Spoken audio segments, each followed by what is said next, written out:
Radhe Radhe everyone. আগের ভিডিওটায় ঝুলন যাত্রা উপলক্ষে শ্রীকৃষ্ণের ঝুলা তৈরি করে আমি তোমাদের সাথে শেয়ার করেছি।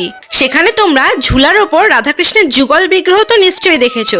আজ সেই বিগ্রহটি আমি এই যে খালি অ্যাক্রিলিক পেইন্টের শিশিগুলো হয় সেটা দিয়ে কিন্তু বানিয়ে নেব।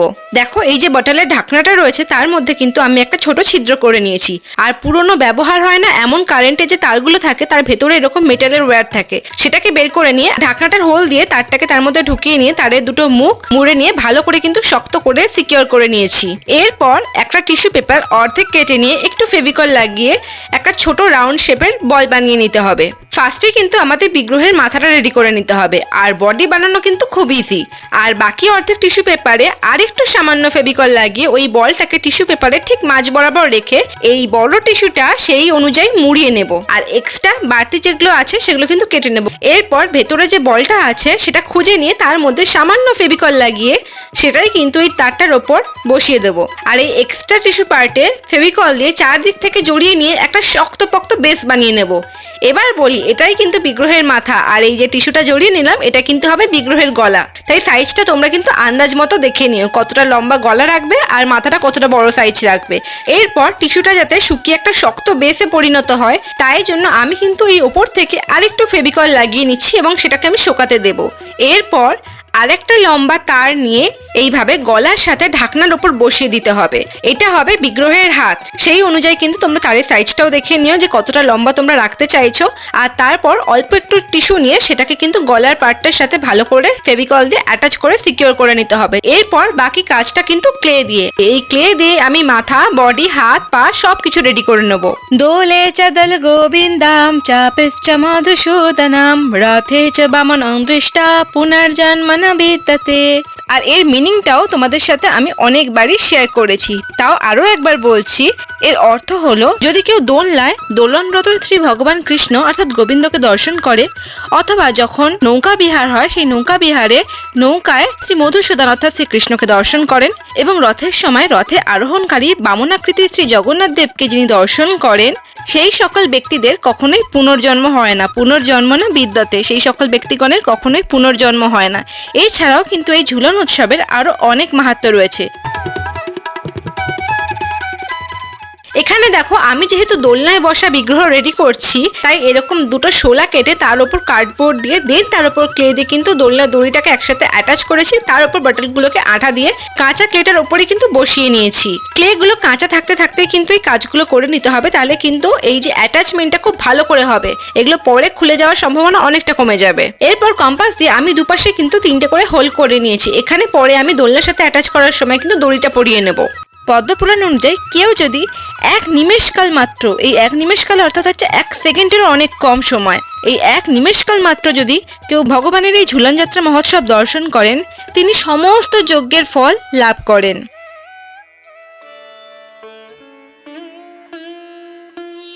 যেহেতু আমার কাছে ক্লে টুল নেই তাই জন্য কিন্তু আমি এরকম কম্পাস, কালার পেন্সিল এগুলোর সাহায্যে এই বিগ্রহের চোখ মুখের যে শেপগুলো হয় সেগুলো দেওয়ার চেষ্টা করছি।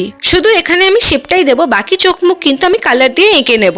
এরপর একে একে চুল, গয়না, কাপড়, বিগ্রহের সাজ যা কিছু আমার মনে হচ্ছে সেগুলো বানিয়ে বিগ্রহের সাথে এক এক করে অ্যাটাচ করে নেব। আর দরকার পড়লে কিন্তু ফেভিকলে ইউজ করতে পারো। বিগ্রহের যে অর্নামেন্ট সেগুলো বানানোর জন্য আমি কিন্তু একটা designing silicone clay mold use করেছি। এগুলো তোমরা অ্যামাজন বলো, ফ্লিপকার্টে বলো, খুব ইজিলি রিজনেবল প্রাইসে পেয়েই যাবে। এরপর একটা টিস্যু পেপারকে বেস করে নিয়ে বিগ্রহের পাটা বানিয়ে নিয়েছি। এতে করে ক্লেটা বেশি লাগে না, অল্প খরচ হয়। এই বছর 2024-এ এই ঝুলন যাত্রা শুরু হচ্ছে 16 আগস্ট এবং সেটা চলবে 19 আগস্ট অবধি। খুব সাধারণত 5 দিনের ঝুলন যাত্রা হয়, কিন্তু এইবারে 4 দিন ধরেই পালিত হচ্ছে, কারণ এইবারের পবিত্ররূপিণী একাদশী যেহেতু দ্বাদশী তিথিতে পালিত হবে তাই জন্য আপাত দৃষ্টিতে দেখে মনে হচ্ছে 4 দিনেই কিন্তু ঝুলন পালিত হচ্ছে। বেসিক্যালি শুক্লপক্ষের একাদশী তিথি অর্থাৎ পবিত্ররূপিণী একাদশী থেকে শুরু হয় এই ঝুলন যাত্রা উৎসব। তারপর উদযাপিত হয় শ্রাবণ মাসের পূর্ণিমা তিথিতে, যেটিকে আমরা ঝুলন পূর্ণিমা বা বলরাম পূর্ণিমা হিসেবে জেনে থাকি, অর্থাৎ বলরাম দেবের আবির্ভাব তিথিতে। তাই তোমরা সকলে নিজেদের সামর্থ্য অনুযায়ী, নিজেদের সুবিধা অনুযায়ী বাড়িতে ঝুলন যাত্রা খুব আনন্দের সাথে পালন করো আর নিজেদের ইচ্ছা মতো ডেকোরেশন করো, ভগবানকে সাজাও, ভগবানের সেবা করো। আর খুব তাড়াতাড়ি কিন্তু আমি ঝুলনের ফুল ডেকোরেশন নিয়ে তোমাদের কাছে আসছি। তার সাথে ঝুলনের ডেকোরেশনের জন্য যে পার্ট টু পার্ট আমি যে জিনিসগুলো বানাবো সেগুলো কিন্তু আমি তোমাদের সাথে এক এক করে শেয়ার করে দেবো। যেহেতু আমার চ্যানেলটা নিউ, তাই তোমরা যদি আমাকে সাপোর্ট করো, কমেন্ট করো, লাইক করো, তো আমি অবভিয়াসলি মোটিভেটেড হব, কাজে আরও এনার্জি আসবে আর আরও সুন্দর সুন্দর ভিডিও তোমাদের সাথে শেয়ার করতে পারবো। তো চলো এর সাথে সাথে কিন্তু নেক্সট স্টেপগুলো দেখে নিই যে কী করে আমি রাধাকৃষ্ণের বিগ্রহকে সম্পূর্ণ করছি।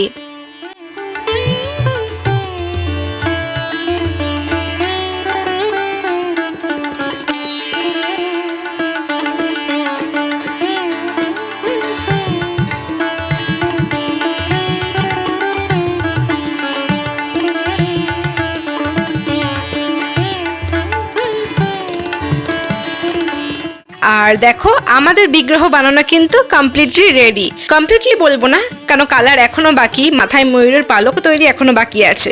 এরপর আমি নিজের পছন্দ অনুযায়ী বিগ্রহকে সাজিয়ে নেব কালার দিয়ে।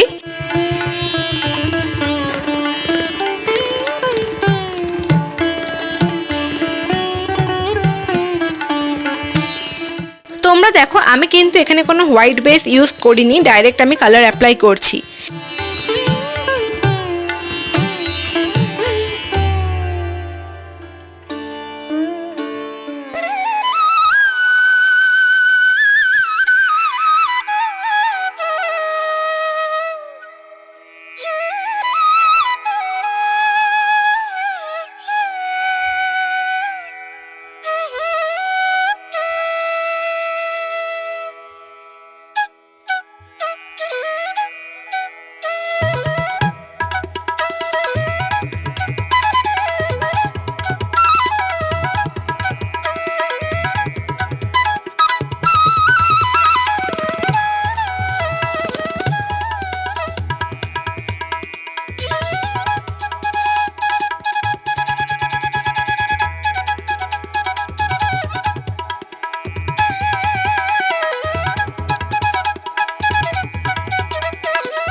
এরপর কালার কমপ্লিট হয়ে পুরো ভালোভাবে শুকিয়ে গেলে লুকটাকে আরও এনহ্যান্স করার জন্য আমি পলতের কিছু বিডস, কিছু গোল্ডেন বিডস, স্টোন এগুলো ইউজ করেছি আর গ্লু স্টিক দিয়ে কিন্তু অর্নামেন্টস হিসেবে বিগ্রহের সাথে অ্যাটাচ করে দিয়েছি।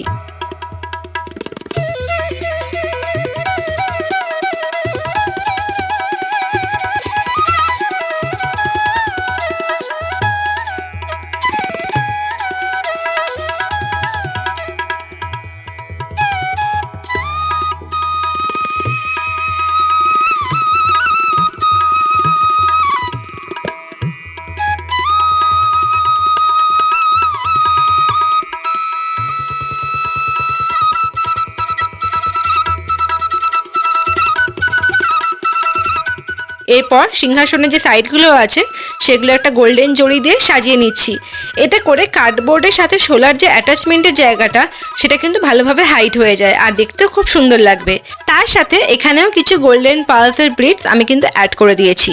সব কাজ কিন্তু আমি বেশ কিছুদিন টাইম নিয়ে করেছি, যাতে ক্লে, কালার, গ্লু খুব ভালোভাবে সব কিছু শুকিয়ে যায় আর কালারের শেডগুলো আমি ভালো করে প্রপারলি অ্যাপ্লাই করতে পারি। তাই তোমরা যদি এটা বানাতে চাও তোমরা কিন্তু হাতে একটু টাইম নিয়েই বানিও। আমি এখানে কিন্তু কোনো হোয়াইট বেস ইউজ করিনি, অনলি অর্নামেন্টসগুলোতে যেহেতু আমি গোল্ডেন কালার অ্যাপ্লাই করেছি তাই জন্যই হোয়াইট বেসটা ইউজ করেছি। বাকি যে সমস্ত কালারগুলো সেগুলো কিন্তু আমি ডবল কোট করে অ্যাপ্লাই করেছি, যাতে কালারটা ভালোভাবে এনহ্যান্স হয় আর ভালোভাবে যাতে ফোটে। এরপর আমি আবার অল্প একটুখানি ক্লে নিয়ে সেটা দিয়ে ময়ূরের পালক তৈরি করে নিয়েছি আর শুকিয়ে গেলে হোয়াইট বেসের ওপর কালার করে নিয়েছি।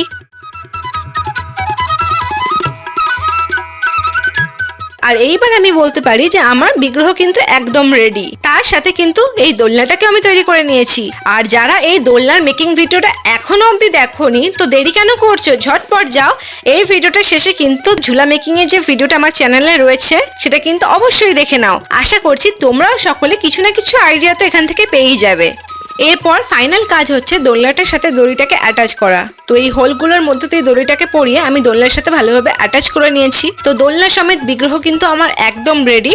সামনেই ঝুলন যাত্রা, জন্মাষ্টমী এগুলো তো আসছেই। তো যারা এরকম দোলনা বানাতে চাইছো তারা কিন্তু খুব সহজে বানিয়ে নিতেই পারো, কিন্তু তার জন্য যে তোমাদের আলাদা করে এরকম বিগ্রহ তৈরি করতে হবে তার কোনো মানে নেই। আমি এই বিগ্রহটি বানিয়েছিলাম কারণ আমার বাড়িতে অলরেডি একটা বড় রাধাকৃষ্ণের বিগ্রহ আছে, তাই আমার এরকম ছোট একটা বিগ্রহ দরকার ছিল যাতে ঝুলন ডেকোরেশনের সময় আমি এটা মাঝখানে বসাতে পারি।